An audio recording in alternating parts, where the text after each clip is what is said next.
Halo warga kota, jumpa lagi dengan saya Fahrul di obrolan kota kita. Jangan asal ngobrol, yuk ngobrol berfaedah.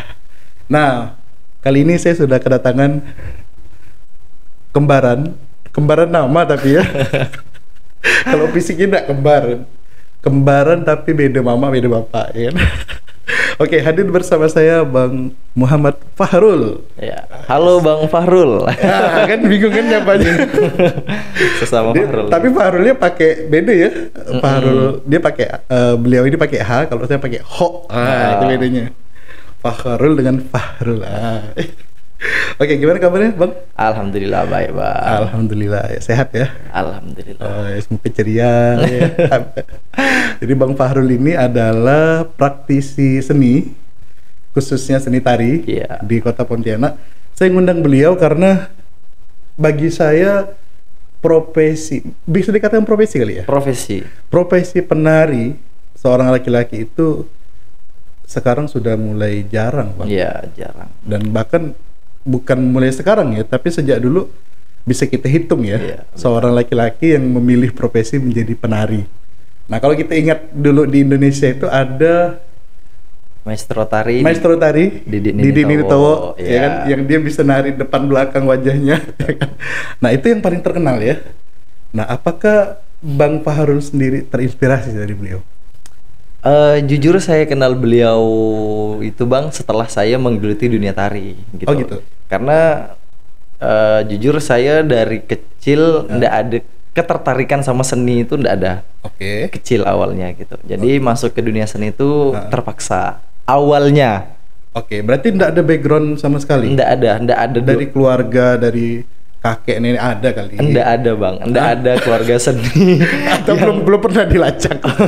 Ndak ada keluarga yang berkecimpung di dunia kesenian, itu ndak ada gitu. Oh gitu ya? Pun saya tinggalnya di kampung yang mana ya laki-laki dengan judul penari laki-laki itu jauh gitu. Oke. Oh, jadi latar belakang keluarga seni ndak ada ya? Karena kan biasa kan kalau pekerja seni itu, misalnya bapaknya musisi, kakeknya musisi, ya kan?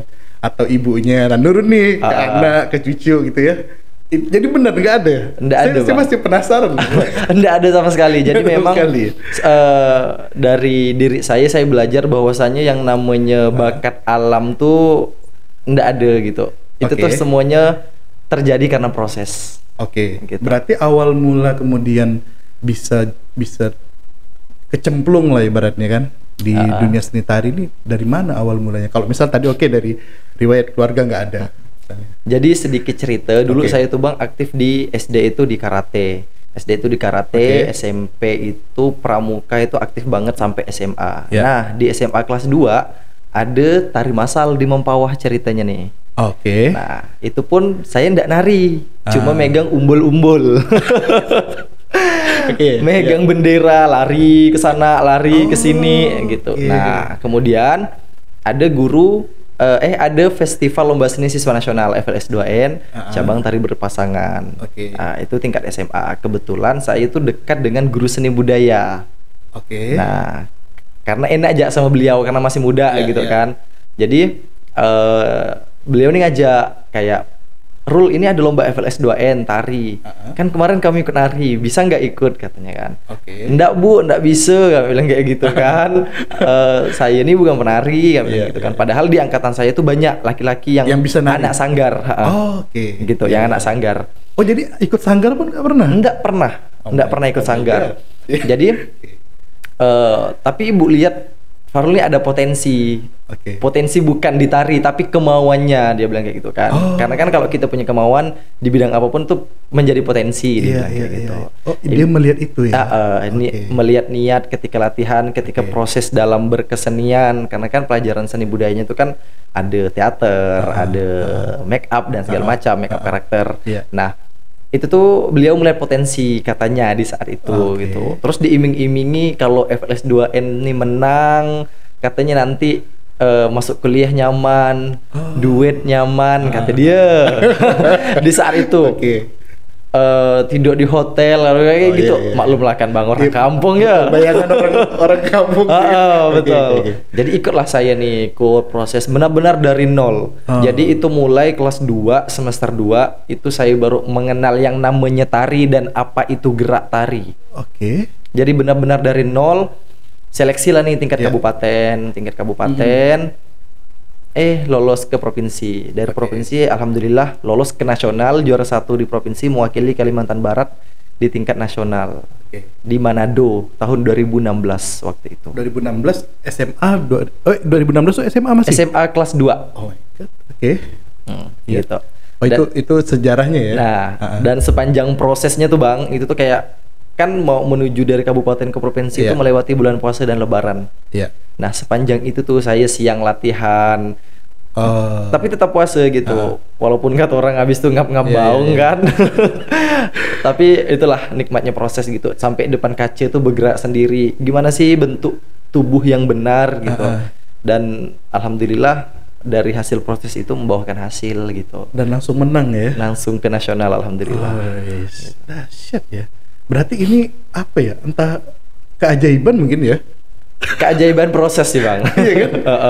Karena kan kalau dia kayak olahraga loh. Dia nggak bisa instan sebenarnya kan. Benar. Artinya ya mungkin ini anugerah kali.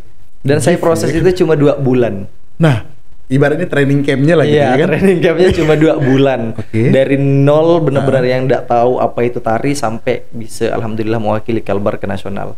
Dan itu lawannya ketika di provinsi itu tuh yang udah anak sanggar dari kecil. Iya kan? Dan sekarang itu jadi kawan saya ngejob biasanya. Lawan saya yang di provinsi waktu itu yang juara 2, juara 3-nya tuh jadi kawan saya ngejob yang memang ketubuhannya itu emang udah keren sekali. Udah terbentuk ya kan dari sejak kecil. Iya, saya surprising, terkejut loh. Maksudnya secepat itu kemudian Bang Fahrul bisa kalau lihat ya saya berapa kali mantauin IG ya, lihat IG Bang Fahrul ya kan. Wah, ini pro banget gitu loh. Ini pro sekali, artinya sesuatu yang panjang prosesnya dan sebentar. Tapi kalau misal dengar cerita tadi mulai dari kelas 2 SMA, wah ini amazing. Apa ini ya kan? Maksudnya apa ini kok bisa sampai sehebat itu gitu loh. Makanya saya kalau ditanya pengalaman nari kemana-mana tuh ya baru dimulai tahun 2016 gitu. Dan itu di umur saya berapa waktu itu ya? 2016, kalau sekarang ya baru 6 tahun. Relatif singkat loh. Dari 6 tahunan. Karena kan saya juga dulu tuh pernah saya punya adik ya. Dia belajar tari dari SD, SMP tapi nggak pandai nari gitu loh. Lebih ke intensitasnya sih Bang. Karena itu tuh memang benar-benar selama 2 bulan tuh full digembleng. Dan saya nggak ada pelatih. Otodidak? Dibilang otodidak nggak juga. Maksud tuh guru saya itu kan dia basicnya Jawa. Sedangkan garapan ketika di Kalimantan Barat ini kan antara Dayak dan Melayu. Tariannya. Jadi beliau hanya ngarahkan bentuk nih seperti ini. Beliau nggak bisa nyentuhkan secara langsung karena beda basic kan. Jadi tinggal kita gimana mentransfer dan menerjemah gerakan tuh sehingga menjadi tari Melayu gitu. Nah itu kan sulit Bang. Ya. Dan itu PR-nya berat Bang. Di saat itu tuh kayak ya Allah aku udah nggak ada pelatih, basic tari nol gitu kan. Harus ibaratnya mengkoreo sendiri ya kan, gerakan-gerakan itu kan. Dan itu kalau bukan seorang yang punya imajinasi seni, itu sulit Bang. Iya, betul. Iya kan? Gitu. Sulit banget. Bener. Bahkan yang sudah punya bakat seni pun yang dia belajar dari kecil untuk jadi kemudian koreografer itu susah loh Bang. Iya. Susah. Kok bisa Bang? Nah itu saya juga nggak tahu Bang. Mungkin karena waktu itu dapat tuntutan juga karena kan dari sekolah itu dana tuh sangat minim. Jadi guru saya tuh sampai bilang gini, Rul gimana pun caranya kita harus maksimal. Guru saya ini sampai dia gadai kalung, gadai cincin demi karena kan proses di tari itu kan Bang kan produksinya lumayan. Bikin musik, properti, kostum, make up dan segala macam itu kan enggak di atas angka 7 lah. Gitu. Nggak murah itu. Nggak murah gitu. Sedangkan sekolah itu nggak setengah dari itu ngasihnya gitu. Dan, ya memang butuh pengorbanan dan guru seni saya tuh yang yang menambah kekurangan itu gitu. Sampai beliau bilang pokoknya kita target nasional. Itu tuh kayak gurauan gitu Bang, gurauan kayak biar kita tuh ibaratnya tuh kalau kita mimpinya di angka 10 ya turun-turun 9 lah gitu. Nah, akhirnya dari itu saya kayak merasa punya tanggung jawab lebih dan tak nyaman kalau saya mengecewakan guru saya. Itu gitu. yang motivasi ya. Ya. Dan sekarang guru saya jadi partner cerita. Success story-nya. Gitu kan. Berarti 6 katakanlah kalau sekarang berarti sudah yang berjalan 7 tahun ya menggeluti profesi ini ya. Nah, bahasanya apa sih? Apa sih perasaan awalnya gitu? Kemudian apakah ini memang sesuatu yang Bang Fahrul inginkan gitu? Keinginan itu muncul setelah balik dari nasional. Lomba di nasional, abis itu baru merasa baliknya nih Bang, baru kayak diajak ngejob sana sini. Di zaman SMA tuh kan menghasilkan uang sendiri tuh kan Bang kayak udah ya hebat ya. Kayak udah beli baju, beli makan apa jajan tuh udah enggak minta ke orang tua kayak ya udah kayaknya memang passion aku nih di tari gitu. Nah, abis itu sempat bingung mau kuliah di mana karena kan saya kan IPA, mau lanjutkan di ilmu IPA-nya atau di seninya gitu. Itu kan bertolak belakang sekali tuh IPA dengan seni. Karena saya anak IPA kan, jadi SMA-nya ya? SMA-nya IPA. Dan setelah berbincang-bincang akhirnya ngomong dengan diri sendiri dapat jawabannya kalau ya udah lanjut di seni gitu. Berarti inilah jalan yang dipilih ya. Dan itu pun sempat dilema juga mau di sini apa di Jogja karena memang pengennya tuh diisi Jogja waktu itu. Institut Seni ya. Iya, berarti sekarang di kuliahnya masih udah selesai? Udah selesai Bang. Udah selesai di Untan ya. Di Untan. Saya kira malah anak seni gitu kan. Rupanya kuliahnya cuma di Untan. Iya. Tapi di seni Bang, seni pendidikan seni. Pendidikan seni. Kalau pendidikan kan lebih fokus ke pendidikan, mengajarnya ya kan. Beda kalau misalnya di ISI. Ya, atau IKJ misalnya memang kita belajar tentang keseniannya, praktisinya ya.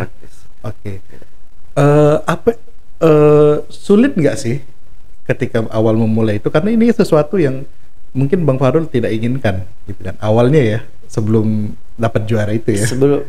Sangat sulit sangat sulit, kayak aku nih harus mulai dari mana, karena basic tuh benar-benar nol Bang, nggak tahu gitu. Syukurnya kan syukurnya di gerakan Melayu itu kan banyak kesilat.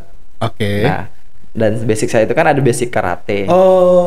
Nah, jadi dari gerakan-gerakan itu yang saya tarikan gitu. Dari gerakan-gerakan bentuk-bentuk karate tarikan gitu. Jadi terbentuknya sebenarnya di karate itu. Di karate ya? Dari power bentuk itu di karate gitu. Tinggal liuk-liuknya aja tuh, pemanis-pemanisnya gitu. Tapi kan sulit juga Bang. Ngeliuk-ngeliuk sampai tangannya lentur begitu kan enggak gampang loh. Oke. Nah, ini prosesnya otodidak, kemudian tapi kan dasar-dasarnya mungkin diajarin sama guru tadi ya. Enggak juga. Jadi saya tuh lebih ke banyak nanya ke orang gitu. Gimana sih kalau dasar tari Melayu itu ada apa aja gitu. Nah, karena kan saya juga punya kawan yang penari. Nah, jadi nanya-nanya ke dia kalau di Melayu itu ada nama lenggang, joget. Nah, itu minta ajar. Circle-nya ada juga. Ada gitu. Dibilang circle sih enggak kenal cuma kenal gitu. Belajarlah dari dia gitu. Belajarlah ke dia gitu. Ini bakat yang luar biasa sih kalau saya bilang. Mungkin satu dari sekian juta orang yang punya bakat kayak gini ya. Karena kan enggak mudah loh. Iya. Benar, makanya saya penasaran aja, maksudnya pertama saya penasaran tidak banyak seorang laki-laki yang kemudian memutuskan untuk menjadi penari, ya kan? Bisa dihitung lah kan? Iya, betul. Di Pontianak misalnya kan? Dan kalaupun ada, kita mungkin tahu dia punya riwayat misalnya kan, ada keluarganya atau dia pernah ikut sanggar dan segala macam. Betul. Nah, ternyata kan feeling saya setidaknya tidak meleset gitu. Ini kok ada orang yang luar biasa nih kan?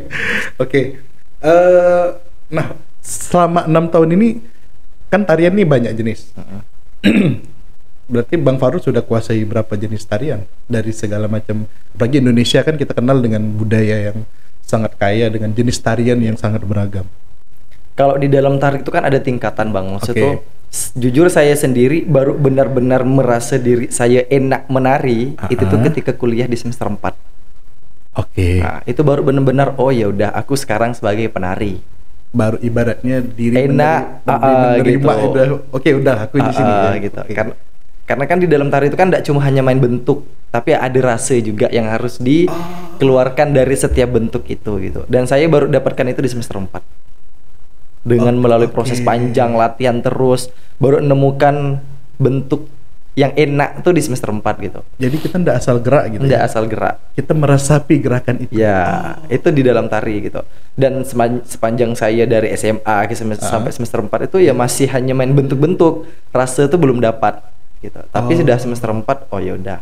Baru perlahan dan itu melalui proses yang panjang gitu. Iya. Makanya pernah ndak abang lihat kalau penari dia gerakannya sama tapi oh ini kok lebih enak ya. Pernah, ini kok aneh. Ini kok aneh gitu. Nah itu. Itu gitu. Dan itu dari sini gitu. Dari hati. Dari hati. Iya benar. Makanya kalau lihat, saya jujur bukan saya melebih-lebihkan ya. Jujur kalau misal kan Bang Farul ada bikin video kan yang berlima. Mata kita akan tertuju ke Bang Fahrul, tidak ke yang lain. Kenapa? Luasnya, enaknya untuk dilihat, ya kan? Nah, itu proses enak itu Bang yang setiap penari cari gitu. Untuk gimana dia hanya kayak contoh nih, dia cuma mengginikan tangan aja, enak gitu. Iya, benar. Nah, gitu. Dan itu kita pun yang ngelihatnya enak gitu. Balik lagi ke pertanyaan tarian yang dikuasai. Kalau untuk itu tuh lebih ke Kalimantan sih Bang, Melayu Dayak.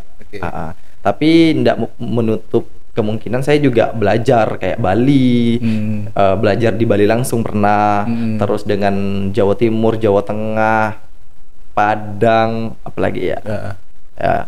Tarian Nusantara lah udah pernah saya pelajari gitu. Cuma untuk basic dan fokus ketubuhannya itu di Kalimantan Melayu Dayaknya gitu.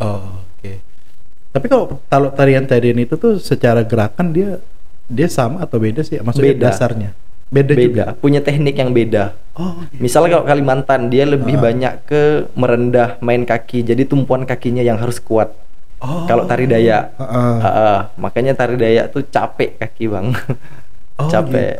Gitu. Kalau Bali dia capeknya di tangan sini, apalagi cowok karena kan dia banyak bahu ngangkat apa segala macam gitu. Itu beda-beda ya. Beda. Makanya kita itu penari yang itu tuh pernah ndak Abang lihat dia tuh penari ketika nari Bali jadi nih bentuk Balinya. Ketika Jawa jadi nih bentuk Jawanya gitu. Nah, itu karena ketubuhannya udah bisa membaca ketika dia nari Bali, power mana sih yang harus aku keluarkan gitu. Ketika aku nari Jawa, gimana sih bentuk Jawa dan powernya seperti apa gitu? Karena setiap etnis itu beda-beda tekniknya. Gitu. Dan itu kan bisa dilakukan kalau jam terbangnya tinggi, tidak sesingkat ini gitu kan? Lebih ke intensitas latihannya gitu. Berarti kalau Bang Fahrul nih satu hari bisa berapa jam latihan? Kalau sekarang sih udah ini sih Bang, udah kayak jarang karena kan ada kesibukan yang lain gitu. Kalau dulu itu waktu zaman kuliah itu bener-bener kayak dari sore sampai ke subuh. Itu kan ikut proses latihan bantu senior apa segala macam. Nah, disitulah digembleng gitu. Ya kalau sekarang kan mungkin udah lebih tadi kan udah menemukan enaknya itu ya. Gitu. Jadi dia kayak udah automatically ya badannya ya kan. Ternyata saya ketemu nih. Kalau di Pontianak sendiri minat anak-anak muda ini terhadap seni tari gimana nih Bang? Sebenarnya banyak Bang minatnya, cuma enggak terupdate ya gitu. Kayak anak-anak sekolah banyak sekali ekskul dan penari-penari bibit-bibit penari itu yang banyak gitu di sekolah-sekolah di Pontianak lah terutama yang ikut sanggar gitu. Minatnya lumayan banyak gitu. Cuma ya itu tadi kita karena kan banyaknya masuk modernisasi nih harus diimbangi juga gitu. Iya, modern dance ya. Betul. Kayak K-pop itu sebenarnya dia dance juga ya. Iya. Tari juga kan? Tari juga. Genre lain gitu. Iya, kalau Bang Fahrul ini kan dia traditional dance ya kan. Tari tradisional ya kan. Itu jadi anak-anak muda masih belum terlalu. Apa karena memang profesi penari itu tidak menjanjikan? Itu juga bisa jadi gitu, karena kalau menjanjikan atau enggaknya itu tergantung dirinya mau bawanya kemana gitu Bang. Karena kalau misalnya di Jawa banyak kok penari yang hidup gitu. Iya kan? Karena memang mungkin di ini sih, di ekosistemnya juga di Jawa itu mendukung gitu di luar dibanding di sini. Yang saya lihat sih gitu. Ibaratnya tuh di sana tuh bener-bener yang apa-apa tuh entertainnya tuh lebih entertainnya tuh lebih hidup. Gitu. Jadi orang lebih menghargai kreativitas itu gitu. Betul. Ini PR juga berarti kalau di Pontianak ya, karena terus terang tari Melayu itu kan sesuatu yang udah ndak banyak ya yang menggeluti, kemudian tari Dayak. Nah, beberapa event-event ini kan muncul, kemudian itu bisa mengenalkan kita tentang budaya itu ya. Oke. Nah, kalau kedepannya rencananya ada nggak misalnya ada rencana mau, kalau sanggar berarti nggak pernah ikut sanggar? Nggak pernah. Jadi dari semenjak kuliah itu emang udah freelance Bang. Kayak diajak sanggar A, ayo, sanggar B, ayo gitu. Saya kan udah di usia yang tadi ya, di usia SMA itu ya. Saya ndak memang sengaja ndak mau ikut sanggar, karena kalau kita ikut sanggar kita bakalan terkurung di situ. Oke. Jadi kenapa? Karena kita ndak, misalnya kan sanggar ini ada ABC. Ketika kita ikut sanggar A, ya udah, kita hanya ruang lingkup kita di sanggar A gitu. Kalau misalnya kita freelance, kita bisa ambil ilmu di sanggar A, sanggar B, sanggar C. Jadi itu tuh banyak memperkaya pengetahuan, memperkaya sosial, memperkaya bentuk-bentuk gitu. Gitu. Tapi kan rata-rata misalnya kalau penyelenggara event kan biasanya dia akan menghubungi sanggar-sanggar itu kan. Gitu. Ibarat dia kayak agennya penari ya kan. Betul. Nah, itu gimana tuh misalnya? Apakah berarti Bang Fahrul maksudnya bisa akses langsung, misalnya enggak perlu lewat sanggar, misalnya kalau ada event-event dan segala macam? Bisa akses langsung, bisa juga kayak Rul ini ada ini di sini nih, bisa ndak kayak gitu. Ya karena mungkin udah terkenal kali ya. Udah jadi artis ya.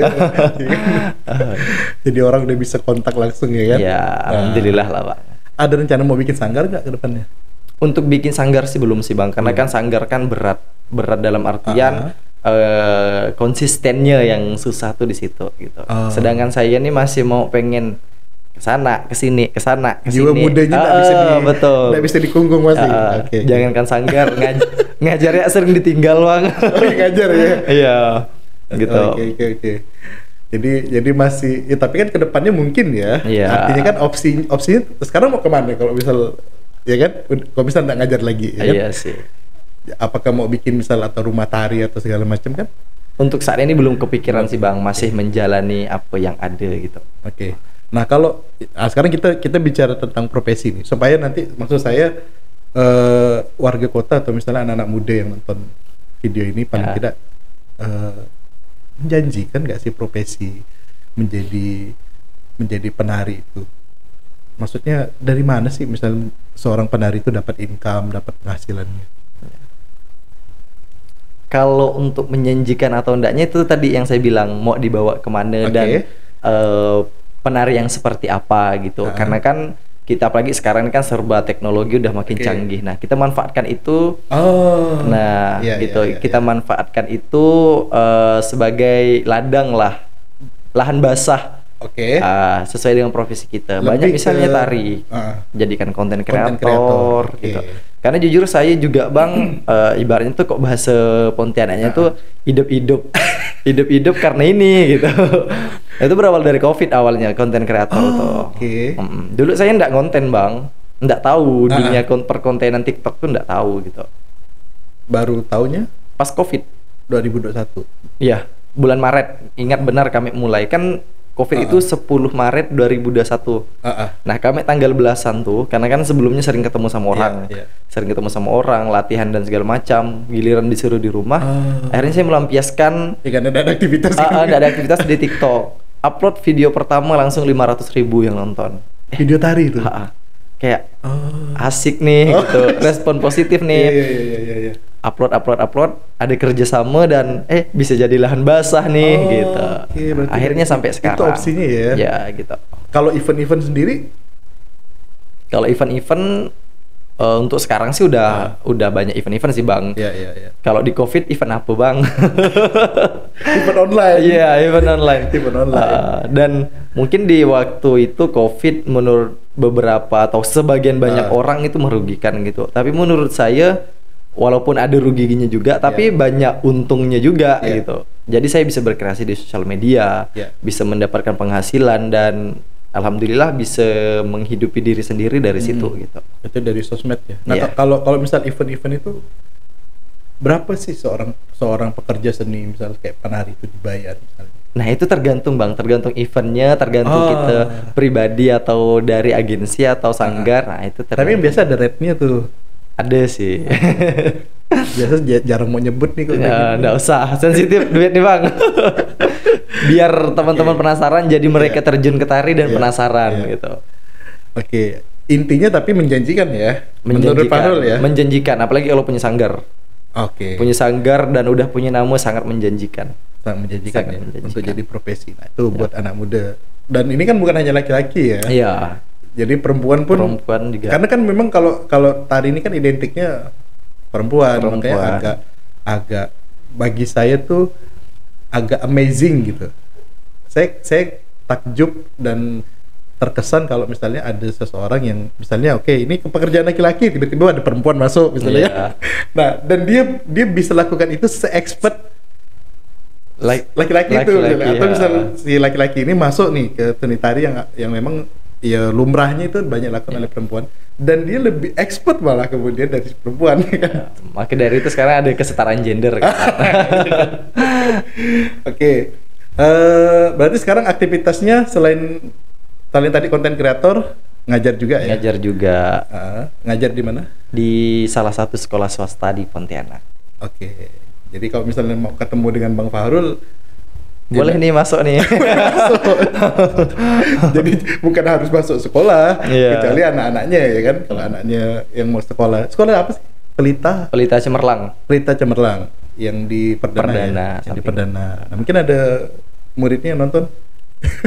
Kayaknya ada nih Bang. Kayaknya support Pak Fahrul ya, dan biar bisa jadi penari. Nah yang terakhir, apa pesan Bang Fahrul untuk anak-anak muda nih terkait dengan seni budaya? Terutama seni tari lah ya.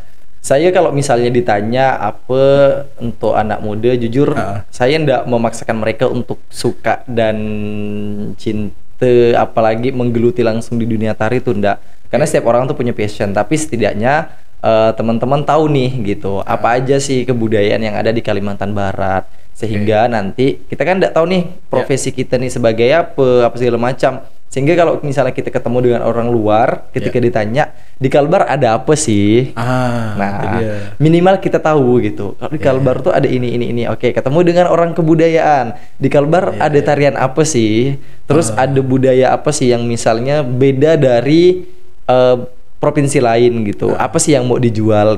Itu minimal kita sebagai generasi muda itu tahu tentang identitas di mana kita berpijak sekarang gitu. Tuh ingat ya, warga kota, anak-anak muda ya. Iya, betul. Dan intinya kalau saya tangkap tadi bahwa apa yang kita geluti hari ini itu bukan hanya karena ada keturunan ya. Iya, betul. Selama kita mau belajar, ada usaha yang kita keluarkan dan kerja keras, kita bisa jadi apa yang kita cita-citakan ya kan. Intinya proses. Nah, itu dia. Kan kalau di skill tuh ada istilah berapa 10.000 jam ya untuk kita kemudian bisa expert menguasai suatu skill ya. Betul. Misal kalau misalnya di petenis kamu harus pukul bola itu 10.000 kali misalnya. Nah, nggak tahu kalau Bang Fahrul di penari kan mungkin udah nyampe 10.000 jam itu gitu. Mungkin sih Bang. Subuh ketemu subuh soalnya. Subuh, ya kan? Jadi wajar kalau kemudian hari ini sudah ketemu dengan tadi enaknya itu ya. Betul. Oke. Menarik banget nih Bang Fahrul obrolannya, dan terus terang saya terinspirasi banget. Mudah-mudahan banyak lagi lahir Fahrul lain. Amin. Terutama dari kota Pontianak yang bisa berkiprah kemudian membesarkan seni budaya Indonesia, karena terus terang seni kita sangat kaya, butuh banyak anak-anak muda yang mau terlibat. Ya kan, karena kalau bukan kita siapa lagi kan? Ya, sama satu lagi Bang, seni ini barang mati, kita yang menghidupkan. That's right. Siapa lagi ya kan kalau bukan manusianya kan? Betul. Kalau dia tidak ada yang meneruskan, dia hanya sekedar cerita jadinya. Sekedar kan? barang mati Iya, gitu. Ya, betul. Sekedar cerita, sekedar kalau ibaratnya apa? Kalau dongeng. Oh, dulu ada nih tarian ini, bentuknya gimana kita tidak pernah bisa mengimajinasikan. Betul. Oke. Menarik banget obrolan kita panjang lebar. Bang Fahrul, makasih banyak nih sudah mau hadir di obrolan kita. Mudah-mudahan sukses. Amin. Nanti bisa bikin rumah tari, sanggar tari. Amin. Untuk mengkader, ya kan? Supaya ada regenerasi nih anak muda yang nari, ya kan? Karena terus terang saya senang sekali kalau ada anak muda yang getol gitu ya dengan budaya. Iya kan? Karena masih panjang. Ya kan? Betul. Umurnya sekarang berapa? 25 Bang. Oh, masih panjang ya, masih 30-40 tahun masih akan banyak karya. Ya lahir lagi Nini Towo yang baru di Indonesia. Semoga panjang umur. Oke, sekali lagi makasih banyak Bang Fahrul. Siap. Sudah hadir di obrolan kita dan berbagi tentang dunia seni tari. Oke, warga kota, itu tadi obrolan saya dengan Bang Muhammad Fahrul, penari dari Kota Pontianak. Mudah-mudahan menginspirasi warga kota sekalian. Itu saja, Fahrul pamit. Kita ketemu lagi di obrolan kota kita berikutnya. Dadah.